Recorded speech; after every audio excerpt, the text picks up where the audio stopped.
Hello everyone, स्वागत है आपका आज के इस सेशन में। और मैं हूं आपका नेट वाला भैया।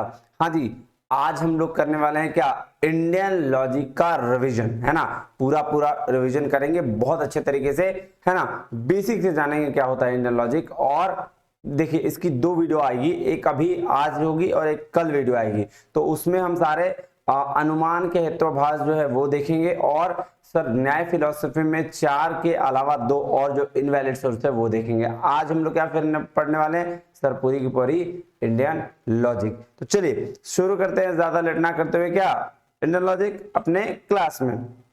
देखिएगा जी, सबसे पहला तो काम क्या करना है आपको, नेट वाला भैया का टेलीग्राम चैनल है वो ज्वाइन कर लेना है, ताकि आपको ये नोट्स वहां मिल पाए। और कोई क्वेरी हो तो व्हाट्सएप पे कर सकते हैं। तो आइए जी शुरू करते हैं इंडियन लॉजिक। देखिए जी, इंडियन लॉजिक शुरू करने से पहले मैं आपको ये बता दूं कि मैं थोड़ा सा डीप जा रहा हूं।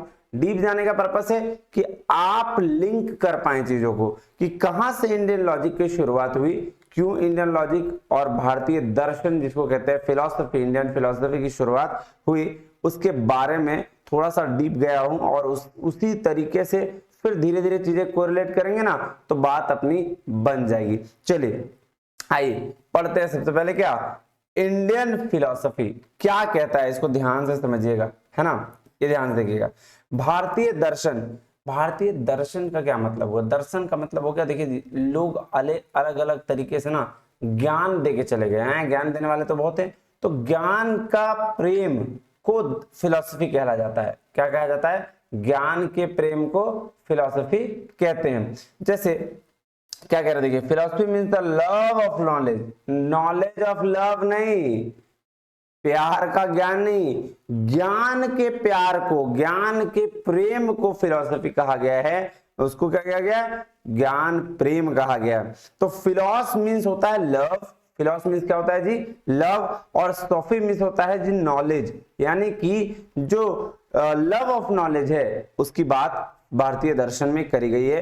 अब फिलॉसफी यानी दर्शन, फिलॉसफी का क्या मतलब हो गया जी, दर्शन। कहने का मतलब है कि माइंड का उपयोग करके आंसर देना। तो अलग अलग लोगों ने, अलग अलग दर्शन शास्त्र ने, अलग अलग दर्शन को पढ़ने वाले लोगों ने अलग अलग तरीके से दर्शन की बात करी है, फिलॉसफी की बात करी है। और इंडियन फिलॉसफी को चार भाग, चार पीरियड में डिवाइड किया गया है। देखिए क्या क्या है जी, इंडियन फिलॉसफी का पहला पीरियड है जिसको हम लोग बोलते हैं वैदिक पीरियड। कौन सा पीरियड, वैदिक पीरियड। इंडियन फिलॉसफी का दूसरा पीरियड है जो है उसको बोलते हैं epic period, that is called महाकाव्य काल। और तीसरा पीरियड जो है वो सूत्र काल है, सूत्रा पीरियड। और फोर्थ पीरियड जो है the modern and contemporary period बोला गया। इसको क्या बोला गया, मॉडर्न एंड कंटेम्पररी पीरियड, जिसमें वर्तमान या समसामयिक काल कहते हैं। इसको क्या कहते हैं जी, वर्तमान में और समसामयिक काल। अब देखिए, जो सबसे पहला पीरियड है, कह रहा है इंडिया के सबसे पुराने पार्ट या अंग को वैदिक काल कहा गया है। मतलब सबसे पुरानी जो बातें थी, यानी, है ना, तो उसको सबसे पुराना जो पार्ट था इंडिया का उसको वैदिक पीरियड कहा गया है। और इसी काल में वेद, उपनिषद, है ना, ऋग्वेद, यजुर्वेद, है ना सर, अथर्ववेद, है ना, ये सारे वेद और उपनिषद जो है वो इसी जैसे दर्शन इस जगह पे आए। जैसे क्या बोलते हैं आपका फर्स्ट पीरियड में, यानी कि पहला का काल में, पहला खंड में ये चीजें आई। वेद उपनिषद कहाँ है, तो सवाल पूछा जा सकता है सर। तो सबसे पहला काल वैदिक पीरियड में वेद उपनिषद ये सारे दर्शन आए। चलिए अब दूसरा पीरियड की बात करते हैं। कह रहे हैं इंडियन फिलोसफी का सेकेंड पीरियड है जिसको हम लोग महाकाव्य काल कहते हैं। महाकाव्य काल, कौन सा काल, महाकाव्य काल, जिसमें महाभारत और रामायण जैसे ग्रंथ की रचना हुई। और बुद्ध और जैन धर्म भी इसी काल में आए थे। तो सबसे पहला पीरियड, सबसे पहला पीरियड बोलते हैं वैदिक पीरियड, जिसमें वेद उपनिषद जैसे दर्शन आए थे। सेकेंड पीरियड कौन है सर, सेकेंड पीरियड बोलते हैं एपिक पीरियड, जिसमें महाभारत, रामायण ग्रंथ ये जो है ना, इनकी रचना हुई। और बुद्ध और जैन धर्म भी इसी काल में आए। ठीक है जी, हाँ। और थर्ड फिलोसफी का, सॉरी, इंडियन फिलोसफी का थर्ड पीरियड जो है उसको बोलते हैं सूत्र पीरियड। सूत्र पीरियड में ही इसी काल में न्याय, वैशेषिक, सांख्य, योग, मीमांसा और वेदांत, इन 6 दर्शन का बात की गई है और यही 6 दर्शन आपके क्या हुए, इन आपके सूत्रा पीरियड में आए थे। अब इसमें से देखिएगा बेसिकली हमें न्याय पढ़ना है, लेकिन इसको थोड़ा डीप समझने के लिए हमें पढ़ना है। न्याय फिलॉसफी की चर्चा हमारे इंडियन लॉजिक पे करी गई है, तो उसकी बात करना है। अब इंडियन फिलॉसफी का 4th पीरियड जो रहा, वो 4th पीरियड रहा जी मॉडर्न और कंटेम्परेरी पीरियड, जिसको हम लोग वर्तमान एवं समसामयिक काल कहते हैं, जो राजा राम मोहन राय से शुरू होकर इसका महात्मा गांधी, है ना, रविंद्रनाथ टैगोर, स्वामी विवेकानंद, ये सब वाले दौर में जाते हैं। तो आपने भी ये देख लिया कि भाई 4 पीरियड है और 4 पीरियड में हमें जो फिलॉसफी पढ़नी है वो 3rd पीरियड में है, दैट इज न्याय। और इसमें 6 दर्शन थे, सूत्रा पीरियड में 6 दर्शन थे, उसी दर्शन में एक दर्शन की बात हमें करनी है। तो चलिए हम लोग बात करें भारतीय दर्शन के संप्रदाय की, मतलब स्कूल्स ऑफ इंडियन फिलोसफी की, कि कितने स्कूल थॉट में बांटा गया है। हाँ जी सर, तो देखिए इंडियन फिलोसफी को 2 थॉट्स में बांटा गया है। एक को बोलते हैं ऑर्थोडॉक्स, क्या बोलते हैं जी, ऑर्थोडॉक्स। दूसरे को बोलते हैं जी हेट्रोडॉक्स, क्या बोलते हैं, हेट्रोडॉक्स। तो सर ऑर्थोडॉक्स का मतलब क्या सर, आस्तिक होता है। आस्तिक का क्या मतलब है, देखिए जी ऐसे तो लोग कहते हैं कि भगवान को मानने वाले को आस्तिक कहते हैं, लेकिन यहाँ दर्शन शास्त्र में वेद को मानने वाला आस्तिक कहलाता है। क्योंकि अगर मैं ये कहूं कि वेद को मानने वाले आस्तिक है, तो इसका मतलब क्या है सर, ऑर्थोडॉक्स है। अब नास्तिक की क्या बात है सर, नास्तिक नॉर्मल बोलचाल की भाषा में तो आप ये कहेंगे कि जो भगवान को मानने वाले हैं, भगवान को ना मानने वाले हैं, उसको नास्तिक कहा जाता है। लेकिन सर भारतीय दर्शन में इसको वेद को ना मानने वाले को क्या कहा गया है, नास्तिक कहा गया है। क्यों ऐसा कहा गया है, अब इसको मैं आगे आपको बताऊंगा। अब देखिए जो आस्तिक है, आस्तिक यानी कि ऑर्थोडॉक्स में 6 दर्शन दिए गए हैं जिसे आस्तिक कहा गया। 6 दर्शन की चर्चा करी गई है, और क्यों कही है, क्योंकि इसको आस्तिक कहा गया। सबसे पहले न्याय, वैशेषिका, फिर संख्या, योगा, मीमांसा और वेदांत, ये 6 दर्शन हैं जिनको आस्तिक कहा गया है, जिनको ये कहा गया है कि ये वेद पे बिलीव करने वाले में से हैं, वेदों के बारे में इनकी रचना दिखाई गई है। अब 3 दर्शन ऐसे हैं जिनको नास्तिक कहा गया है। कौन कौन सा, चरवाका, बुद्धिस्ट और जैनिज्म। ये 3 दर्शन जो हैं इनको क्या सर, इनको क्या कहा गया है, इनको कहा गया नास्तिक। देखिएगा ठीक है। अब तो ये मैं बोल रहा था कि भाई साहब क्यों ऐसा कहा गया है, कि भगवान, हम लोग तो आस्तिक समझते हैं कि भगवान को मानने का चीज है। हाँ जी सर, तो आस्तिक और नास्तिक यहाँ इसलिए कहा गया है क्योंकि चारवाका को छोड़कर सारे लोग ऑलमोस्ट, अगर भगवान के मानने की बात की जाए और सोल परमात्मा को मानने की बात की जाए, तो बुद्धिस्ट और जैनिज्म भी परमात्मा को मानते थे थोड़ा बहुत, है ना। तो इसीलिए प्योरली अगर नास्तिक कहा जाए तो चरवाका होगा। लेकिन यहाँ जो दर्शन, इस दर्शन में बैठा गया, इस दर्शन के अनुसार, यहाँ जो इंडियन फिलॉसफी है उसके अनुसार ये 3 को चूंकि वेद के हिसाब से देखा गया है, तो इसीलिए ये तीनों को माना क्या गया, नास्तिक, जो वेद के हिसाब से न चलने वाले हैं। कौन कौन, चारवाका, बुद्धिस्ट और जैनिज्म, ये वेदों को न मानने वाले में से हैं, तो इसीलिए इनको कहा गया क्या, नास्तिक। और ये जो 6 दर्शन है ये वेदों को मानने वाले में से हैं, इसलिए इनको कहा गया आस्तिक। अब क्या बोल रहा है, इन दर्शन में सिर्फ हमें क्या पढ़ना है, न्याय फिलॉसफी पढ़नी है। हमें क्या पढ़नी है जी, न्याय फिलॉसफी। एक बार फटाफट रिवीजन करा दें सर, फटाफट, ताकि आपको और माइंड में घुस जाए। हाँ जी सर, देखिए सबसे पहला क्या sir, Indian philosophy. Indian philosophy किसकी बात करता है सर, लव ऑफ नॉलेज की, नहीं ज्ञान प्रेम की, कि कितने नॉलेज है आपके पास और कितने नॉलेज दिए गए हैं एक्चुअली, है ना। तो फिलॉसफी यानी कहने का मतलब है कि माइंड का उपयोग करके आंसर्स देने की बात कही जाती है। और इंडियन फिलॉसफी को 4 पार्ट में बांटा गया, वैदिक पीरियड, एपिक पीरियड, सूत्रा पीरियड और आपका मॉडर्न कंटेम्परेरी पीरियड। सो पहला पीरियड में क्या, वेद उपनिषद जैसे दर्शन आए थे। सेकंड पीरियड जो होता है आपका एपिक पीरियड, उसमें क्या हुई सर, रामायण महाभारत ग्रंथ की रचना हुई और बुद्धिस्ट और जैन धर्म यही आए। फिर इंडियन फिलोसफी का 3rd पीरियड था सूत्रा पीरियड, जिसमें न्याय, वैशेषिका, सांख्य, योगा, मीमांसा, वेदांता, ये सारे 6 दर्शन यहाँ पे आए थे सूत्रा पीरियड में। और जो 4th पीरियड था वो राजा राम मोहन राय से महात्मा गांधी और विवेकानंद जैसे थॉट्स की बात करता है। अब स्कूल ऑफ इंडियन फिलोसफी में दो तरीके की बात की गई, भारतीय दर्शन के 2 संप्रदाय, एक कौन, एक ऑर्थोडॉक्स, एक बोलते हैं जी हेटेरोडॉक्स। ऑर्थोडॉक्स जो होता है उसको आस्तिक कहा जाता है, और आस्तिक का मतलब होता है भगवान मानने वाला, ऐसे लोग जनरल भाषा में कहते हैं। लेकिन दर्शन में वेद को मानने वाले को आस्तिक कहा गया है और वेद को ना मानने वाले को नास्तिक कहा गया है। तो जो आस्तिक दर्शन है वो 6 दर्शन है, और ये कौन कौन से, न्याय, वैशेषिक, संख्या, योगा, मीमांसा और वेदांत। और 3 ऐसे दर्शन है जो नास्तिक है, ना मानने वाले हैं, चार्वाका, बुद्धिज्म और जैनिज्म। और इन दर्शन में अब हमें सिर्फ क्या पढ़ना है, न्याय फिलॉसफी पढ़नी है। बात समझ में आई? हाँ जी सर। चलिए अब न्याय दर्शन की बात करते हैं। न्याय के प्रणेता महर्षि गौतम थे। वो महर्षि गौतम जो गौतम बुद्ध थे, है ना, उनको कहा गया क्या, न्याय के प्रणेता कहा गया। उसको प्रणेता मतलब होता है जो इंसान उसको लेके शुरुआत करता है, उसको बोलते प्रणेता। तो न्याय के प्रणेता। अब बोल रहा है इन्हें गौतम और अक्षपाद भी कहते हैं। सर इसका गौतम और अक्षपाद भी इन्हें कहा गया है। न्याय को तर्कशास्त्र, प्रमाण शास्त्र और वाद विद्या भी कहते हैं। ये बात याद रखिएगा, तर्कशास्त्र, प्रमाण शास्त्र और वाद विद्या भी कहते हैं। ये बात करते हैं जस्टिस या logic analysis of philosophy. Philosophy में लॉजिक और एनालिसिस की बात न्याय करता है। बोलता है talks about science and study of knowledge. जो स्टडी ऑफ नॉलेज की बात भी करता है कौन, सर न्याय। न्याय फिलोसफी की। अब नेचर ऑफ नॉलेज इन न्याय, न्याय में जो नॉलेज है उसको क्या बात बोलता है। तो देखिए जी, जो न्याय का नॉलेज है उसको ज्ञान कहा गया है हिंदी में, है ना। तो ज्ञान को 2 भागों में बांटा गया।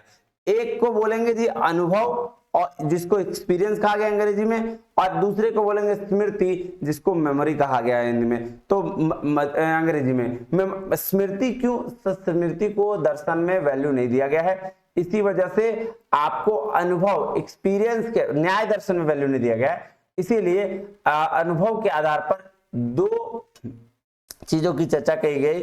अनुभव मतलब एक्सपीरियंस के आधार पर। एक को बोलते हैं यथार्थ और एक को बोलते हैं अयथार्थ, ठीक है। अयथार्थ का दूसरा नाम प्रमा भी है। क्या है यथार्थ का दूसरा नाम? प्रमा।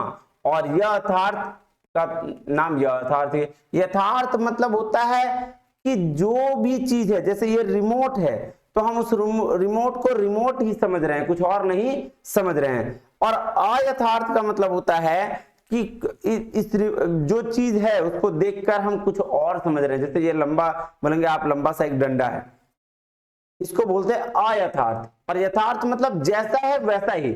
अगर ये रिमोट है तो आप इसको रिमोट ही समझ रहे हैं, इसका मतलब आप यथार्थ की बात कर रहे हैं, प्रमा की बात कर रहे हैं। लेकिन अगर आप इस रिमोट को देखकर बोल रहे हैं एक छोटा सा डब्बा है, ठीक है, तो उसको हम क्या बोलेंगे, अयथार्थ की बात कर रहे हैं। जहां पे आप ध्यान दीजिएगा, यथार्थ में प्रत्यक्ष होगा, सामने सब कुछ होगा, अनुमिति होगी, शाब्द होगा और उपमिति होगी, ये 4 चीज होगी। लेकिन अयथार्थ में संशय होगा, भ्रम होगा और तर्क होगा। संशय मतलब डाउट, भ्रम मतलब इल्यूजन, है ना, और तर्क मतलब वो आपको बोलते हैं ना डिबेट टाइप, वो होगा। तो ये काम कहाँ, सर अयथार्थ का है। अब आपको एक बात बताता हूं, प्रमा और यथार्थ का मतलब, आप एक और एग्जांपल समझिएगा। प्रमा और यथार्थ का मतलब बोला गुड्स को उसी रूप में देखना जिस रूप में वो है। जैसे मान लेते हैं रात को आप कहीं गए और रात में अंधेरा था, अंधेरा में आपने क्या किया, एक रस्सी को देख लिया। अगर आपने उस रस्सी को रस्सी ही कहा, रस्सी को रस्सी ही समझा, तो उसको हम बोलेंगे प्रमा है या यथार्थ है, मतलब जैसा था वैसा ही है। और अगर आपने उस रस्सी को सांप समझ लिया, उस रस्सी को सांप समझ लिया, गुड्स को जिस रूप में है उस रूप में नहीं देखा, तो उसको हम बोलेंगे अयथार्थ। क्या बोलेंगे, यथार्थ और यथार्थ। मैं एक बार फिर से रिवीजन कराऊं। हाँ जी सर, देखिए नेचर ऑफ नॉलेज इन न्याय, न्याय में नॉलेज को ज्ञान कहा गया हिंदी में। और ज्ञान 2 तरीके से अर्जित कर सकते हैं। एक तो अनुभव के बेसिस पर यानी कि एक्सपीरियंस के बेस पर, दूसरा स्मृति के बेस पर। अनुभव और स्मृति में यथार्थ, स्मृति को तो छोड़ दीजिए क्योंकि उसकी बात यहाँ न्याय फिलॉसफी में नहीं करी गई है। अनुभव के एक्सपीरियंस पर बात है। अनुभव के बेस पर 2 तरीके की नॉलेज है। एक को बोलते हैं यथार्थ, जिसको प्रमा भी कहते हैं, और एक को बोलते हैं अयथार्थ, जिसके बारे में आगे डिटेल में करनी है। तो यथार्थ का मतलब है जिस चीज को आप देख रहे हो उसको एकदम एग्जैक्टली वही समझो, ठीक है। जैसे रस्सी अगर आप देखे तो रस्सी बोलो। और अयथार्थ का मतलब है कि भाई साहब आप उसको रस्सी को रस्सी ना, रस्सी को सांप समझ लो। बात समझ में आई? हाँ जी सर।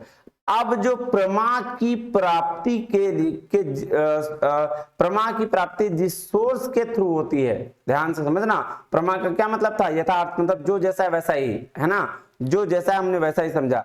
तो प्रमा की प्राप्ति यानी कि प्रमा की प्राप्ति यथार्थ को जानने के लिए जिस सोर्स के थ्रू हम इसको जानते हैं द्वारा होती है उसे हम क्या कहते हैं, प्रमाण कहते हैं। ये बात ध्यान में रखिएगा, फिर से मैं बोल रहा हूं, प्रमा की प्राप्ति जिस सोर्स के द्वारा होती है। और प्रमा क्या है सर, जैसा जो चीज है हम उसको वैसा ही समझेंगे, एकदम बेसिक। तो जैसा जो चीज है हम उसको वैसा ही समझेंगे, तो वो किस सोर्स के थ्रू समझेंगे, जिस सोर्स के थ्रू हम उसको समझेंगे उसको हम कहेंगे कि प्रमाण हुआ।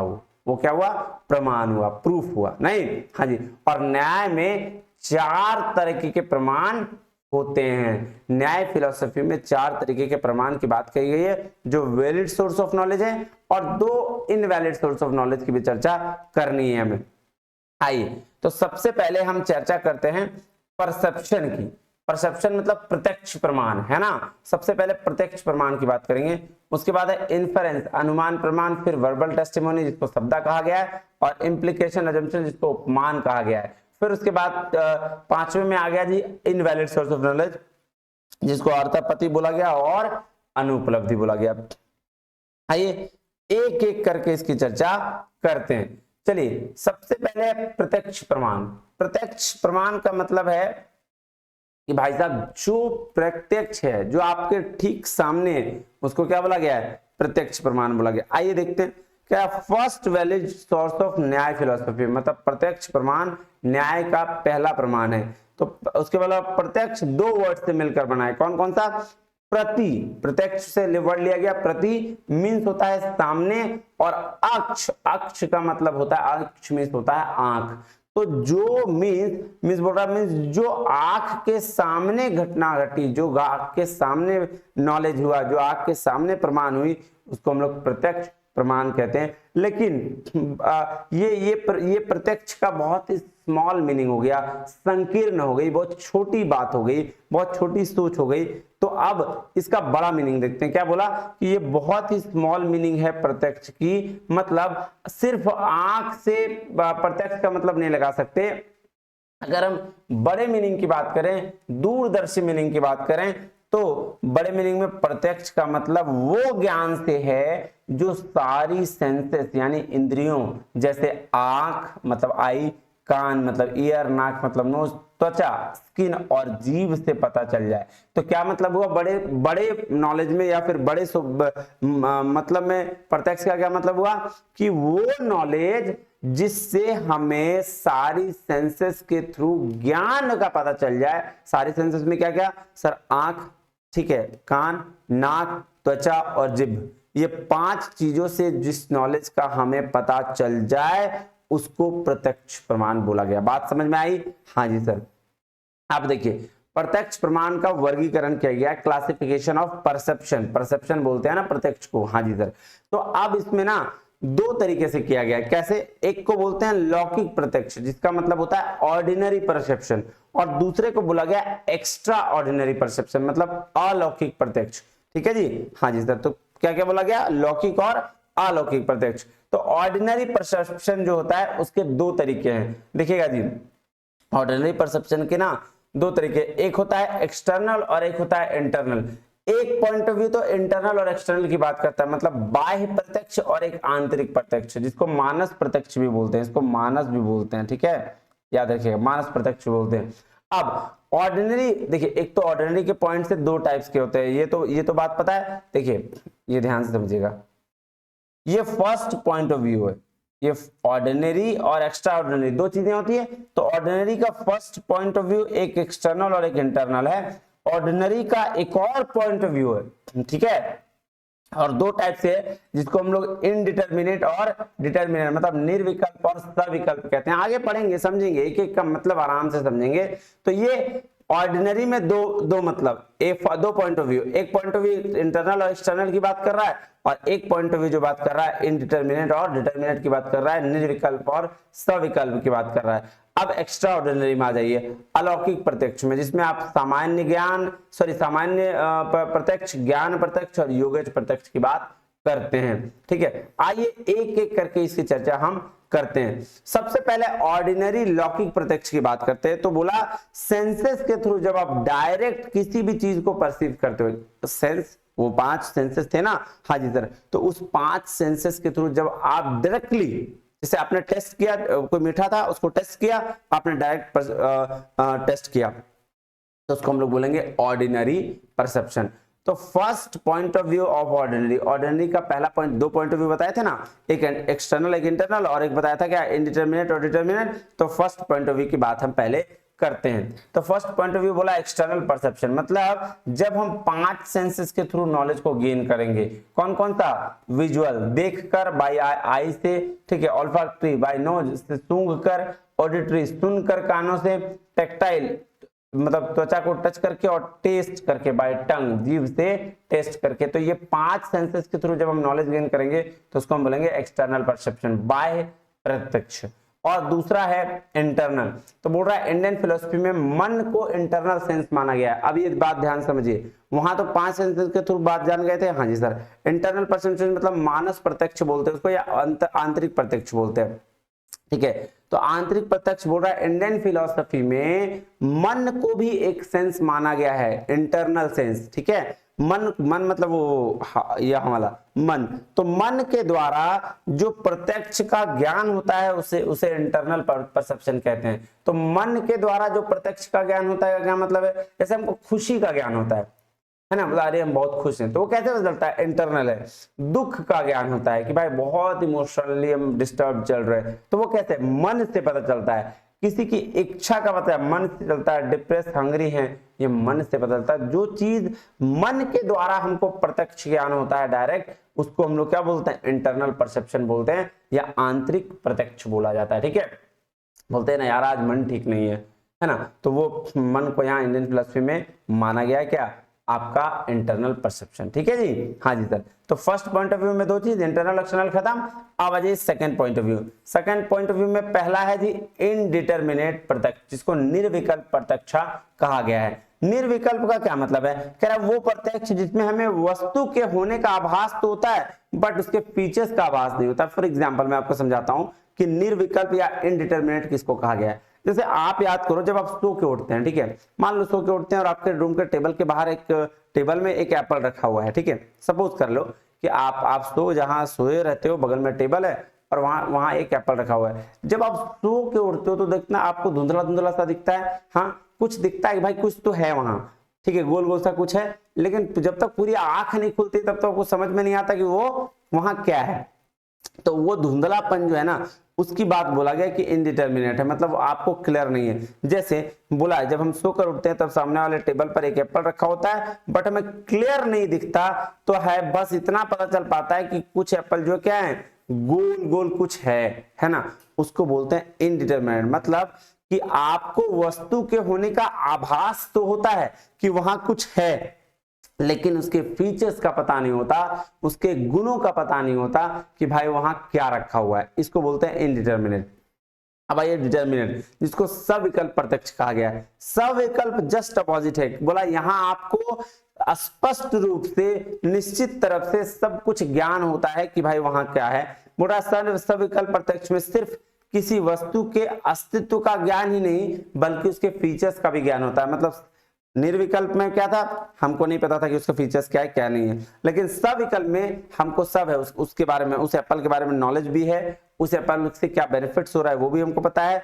जैसे एक और एग्जांपल ले सकते हैं कि जब हम किसी चेयर को देखते हैं तो उस चेयर को देख के उसके फीचर्स का भी हम बात बता सकते हैं, इसको बोलते हैं सविकल्प ज्ञान। अरे भाई नॉर्मल बोलचाल की भाषा में समझो ना, जिसको देखकर सब कुछ समझ आए, उसके गुण फीचर्स सब समझ में आ जाए, फीचर्स से लेकर मेरिट तक समझ में आ जाए, उसको हम बोलेंगे क्या, सर सविकल्प प्रत्यक्ष। और जिसमें हमको देखकर या सोचकर कैसे भी धुंधलापन रहे, समझ में ना आए बातें, फीचर्स क्लियर ना हो, उसको बोलेंगे निर्विकल्प प्रत्यक्ष। बात समझ में आ गई, हाँ जी सर। चलिए तो यही बात है। अब चलते हैं एक्स्ट्रा ऑर्डिनरी परसेप्शन। एक था ऑर्डिनरी परसेप्शन किसका, प्रत्यक्ष प्रमाण का, दूसरा था एक्स्ट्रा ऑर्डिनरी। अब हम एक्स्ट्रा ऑर्डिनरी की बात करते हैं। कह रहा है सेंसेस का किसी भी सब्जेक्ट के साथ जो एक्स्ट्रा ऑर्डिनरी रिलेशन होता है ना, उसे हम एक्स्ट्रा ऑर्डिनरी परसेप्शन कहते हैं। अब सेंस कौन कौन से हैं सर, सेंस का एक्स्ट्रा ऑर्डिनरी रिलेशन क्या हो गया बताइए तो। सर जैसे अजीब है तो अगर हम उसमें रसगुल्ला डालेंगे तो हमको समझ में आ जाएगा कि भाई वो मीठा है, ठीक है, ये तो बात नॉर्मल है, नॉर्मल चल रहा है, ठीक है जी। कान के थ्रू अगर कुछ सुनेंगे तो हमको समझ में आ जाएगा, अगर कोई स्मेल है, अगर हम उसको सूंघेंगे तो समझ में आ जाएगा, तो ये नॉर्मल चीजें हैं। लेकिन अगर कुछ एक्स्ट्रा ऑर्डिनरी काम हो जाए कि आपको मतलब जो बोलते हैं ना कि रसगुल्ले को देख के मुंह में पानी आ गया, ठीक है, वो उसको बोलते हैं एक्स्ट्रा ऑर्डिनरी परसेप्शन। जैसे देखिए अब इसी तरह से इसमें 3 लक्षण की बात की गई है, एक को इसमें 3 तरह के एक्स्ट्रा ऑर्डिनरी परसेप्शन की बात की गई है। सबसे पहला होता है जी क्या, सामान्य लक्षण। सामान्य लक्षण क्या होते हैं ये बताइएगा। कह रहा है जिस प्रत्यक्ष से पूरी एक जाति का पता चल जाता हो उसे सामान्य लक्षण कहते हैं। अब जाति का मतलब ये मत समझना तुम बनिया, तुम राजपूत, तुम ये, तुम वो, फलना, वो नहीं। जाति कहने का मतलब है उस वर्ग की बात कर रहा है जिस वर्ग में, जैसे मैं मनुष्य वर्ग में हूं, हम सब मनुष्य वर्ग में, जानवर का एक वर्ग है, ठीक है, फूल एक वर्ग है, तो उस वर्ग उस जाति की बात यहां पे कर रहा है। जैसे फॉर एग्जांपल बताया कि सामान्य लक्षण में राम और श्याम क्या है, दोस्त हैं। जब हम राम को देखते हैं तो हम ये कल्पना, ये सोचते हैं कि भाई राम मनुष्यत्व का प्रतीक है, मतलब मनुष्य मतलब इंसान यानी ह्यूमन का प्रतीक है, इसीलिए राम और श्याम क्या है, मनुष्य जाति से।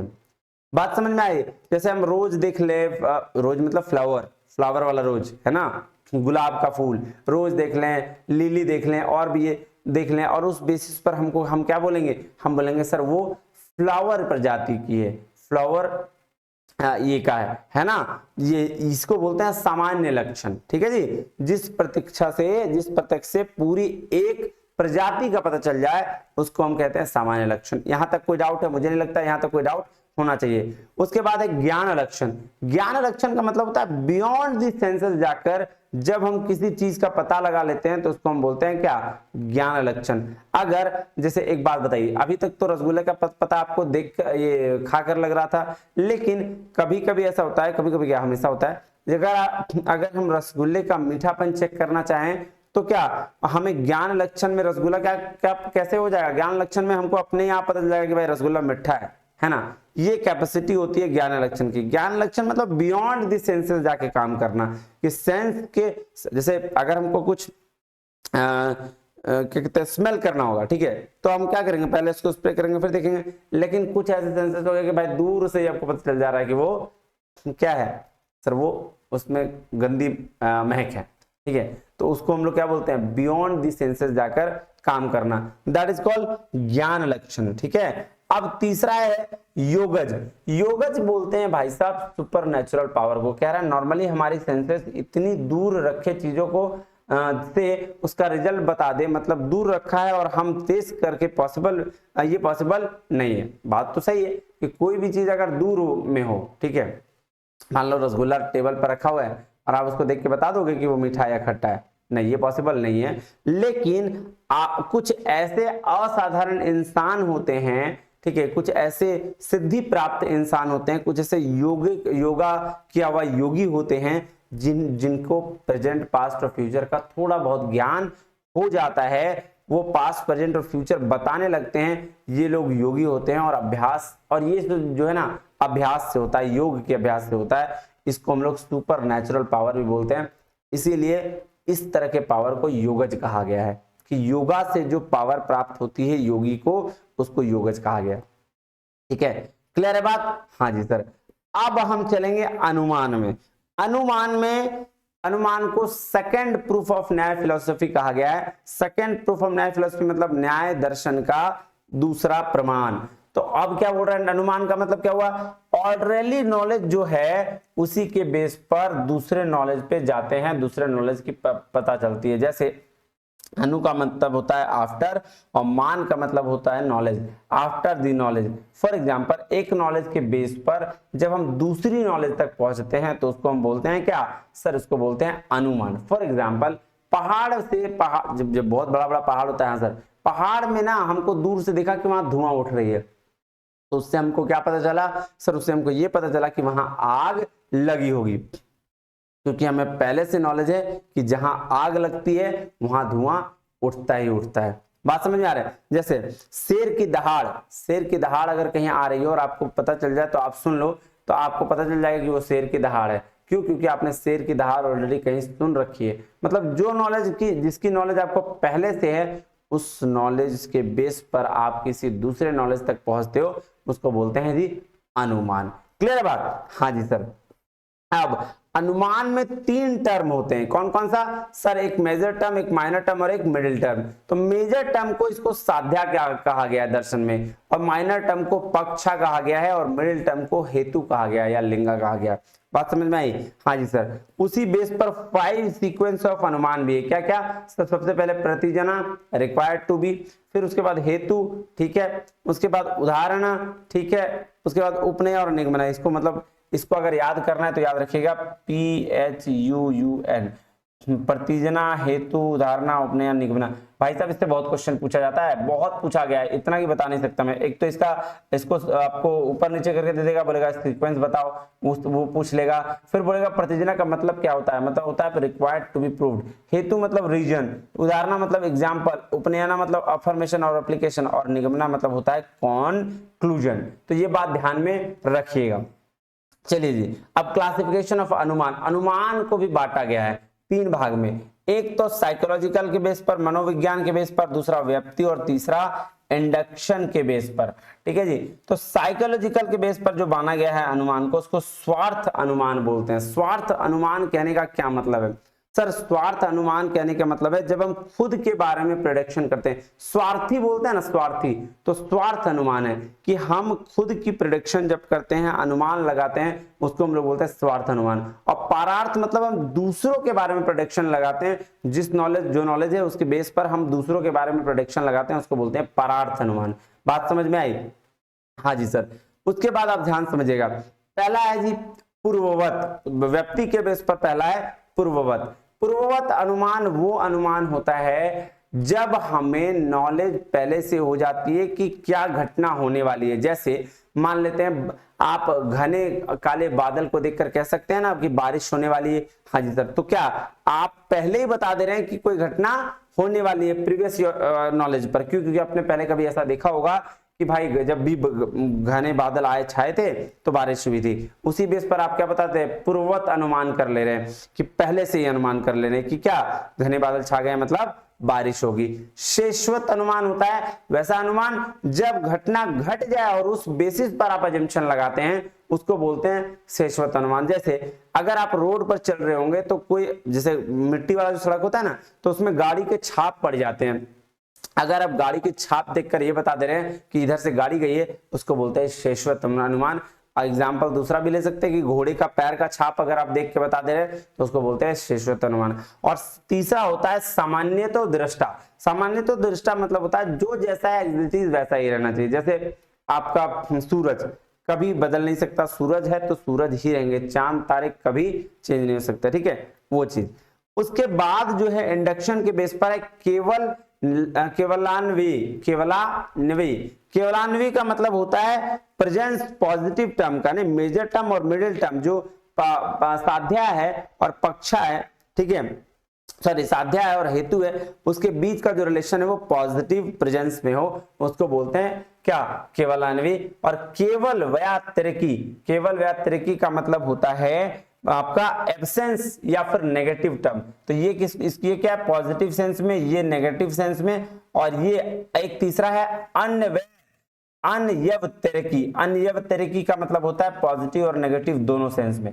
ठीक है, इसको ध्यान में रखिएगा। स्वपक्ष और विपक्ष की बात करता है ये। क्लियर है बात?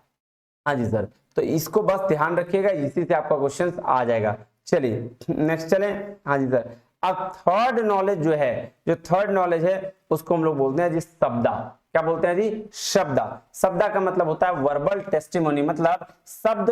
इंडियन फिलॉसफी में आपका जो न्याय शास्त्र है उसमें से इसको थर्ड वैलिड सोर्स माना गया है। बोला भाई साहब statement of A trustworthy person, मतलब अगर कोई एक ट्रस्टवर्दी पर्सन है और उसने कुछ कहा है तो हमें उसकी बात माननी चाहिए, और वही चीज क्या होगी सर? शब्दा होगी। बात समझ में आया? जैसे फॉर एग्जांपल अगर किसी ने कहा कि भाई गीता पढ़नी चाहिए, ठीक है, तो किसने कहा? ये वैल्यू फैक्टर है कि अगर किसी गुरु ने कहा तो वो क्या होगा? वो स्टेटमेंट सही होगा। ठीक है, ऐसा माना गया। और इसमें 4 कंडीशंस की बात करी गई है। पहला आकांक्षा, दूसरा योग्यता, तीसरा सन्निधि और चौथा तात्पर्यता। आकांक्षा मतलब होती है एक्सपेक्टेशंस, कि आपकी मतलब वर्ड्स ऐसे होने चाहिए कि आपके वो मीनिंगफुल लगे, एक्सपेक्टेशंस बहुत अच्छी हो। फिर उसके बाद योग्यता, योग्यता मतलब होता है कैपेबिलिटी या एबिलिटी, मतलब वर्ड्स आपस में ऐसा हो जो मतलब कैपेबिलिटी इतना रखे कि भाई वो जैसे जो इंसान जो बोल रहे हैं उनकी कैपेबिलिटी इतनी अच्छी हो कि वो अच्छे वर्ड्स को बता सकें। तीसरा होता है सन्निधि, मतलब जो गैप नहीं होना चाहिए, जो वर्ड्स बोल रहे हो उसको एक दूसरे से लिंक होना चाहिए। और उसके बाद है तात्पर्यता, मतलब जो भी चीज हो वो जैसे तात्पर्य बोलते हैं, तात्पर्य है कि इसका मतलब ये है कि, तो जो तात्पर्यता होनी चाहिए वो बिल्कुल क्लियर होनी चाहिए, अच्छी होनी चाहिए। आकांक्षा, एक्सपेक्टेशंस अच्छे होने चाहिए, है ना, मीनिंगफुल होने चाहिए। योग्यता, जो बोल रहा है उसकी योग्यता अच्छी होनी चाहिए, मतलब उसकी एबिलिटी होनी चाहिए, भाई उसको नॉलेज होनी चाहिए। सन्निधि यानी कि आपका इंटरवल गैप नहीं होना चाहिए। और तात्पर्यता मतलब सर वो क्लियर होना चाहिए जो भी वो बोल रहे हैं। चलिए जी, उसके बाद है जी कंपैरिजन। कंपैरिजन का मतलब होता है सिमिलैरिटी, ठीक है ना, मतलब सिमिलैरिटी ऑफ नॉलेज, क्योंकि कंपैरिजन को हिंदी में बोलते हैं उपमान। उप का मतलब होता है सिमिलैरिटी, मान का मतलब होता है नॉलेज, मतलब सिमिलर नॉलेज को हम लोग बोलते हैं क्या, कंपैरिजन या उपमान, ठीक है। मेन थिंग इज कंपैरिजन, मतलब इस जब भी कहीं भी इंडियन लॉजिक में आपको कंपैरिजन दिख गया, एज सिमिलर एज दैट, बंदर इंसान जैसे दिखते हैं, है ना, ये जैसे वाला बात हो गया, है ना, लाइक वाला बात हो गया कि like he is like she is like, तो इस तरह की चीजें जब आपको दिखने लगे तो आप समझिएगा ये कंपैरिजन है। अब बोल रहा है उपमान सच भी हो सकता है और गलत भी, भाई सही बात है भाई, इंसान बंदर जैसे दिखते हैं। अब बोल देगा मेरी गर्लफ्रेंड जो है तरबूजे जैसी है, ऐसा तो नहीं पॉसिबल है ना, हाँ समझ रहे हो, तो वो चीज है उपमान सच भी हो सकता है और गलत भी। इसलिए इस उपमान के कंपोनेंट्स है, 3 कंपोनेंट्स की बात की गई। एक है उपानयम, जिसको सब्जेक्ट ऑफ कंपैरिजन कहा गया। दूसरा है उपामनम, जो ऑब्जेक्ट ऑफ कंपैरिजन कहा गया। और तीसरा है सामान्य, जिसको एट्रीब्यूट कहा गया। जैसे फॉर एग्जांपल लिया गया है कि हर face is like the moon in charmingness, मतलब वो चार्म जो है उसके चेहरे पर वो चंद्रमा की तरह है, तो चार्मिंगनेस को एट्रीब्यूट कहा गया, हर फेस को सब्जेक्ट और मून को ऑब्जेक्ट कहा गया। ठीक है जी, हाँ जी सर, लीजिए जी, तो ये न्याय फिलॉसफी खत्म हो गई अपनी। 4 इसमें वैलिड सोर्स थे, 2 वैलिड सोर्स और अनुमान के टाइप्स, जिसमें हेत्वाभास फैलेसी भी आ जाती है, वो हम लोग अगले वीडियो में करेंगे। तब तक इंतजार के लिए अगले वीडियो का। और मुझे बताइए कमेंट करके यार कि कैसा लगा। मैं इतनी मेहनत करता हूं तो थोड़ा सा अप्रिशिएशन तो बतना है नहीं। हाँ जी सर, चलिए फिर मिलते हैं अगले वीडियो में, तब तक के लिए बहुत बहुत धन्यवाद। थैंक यू वेरी मच, जय हिंद।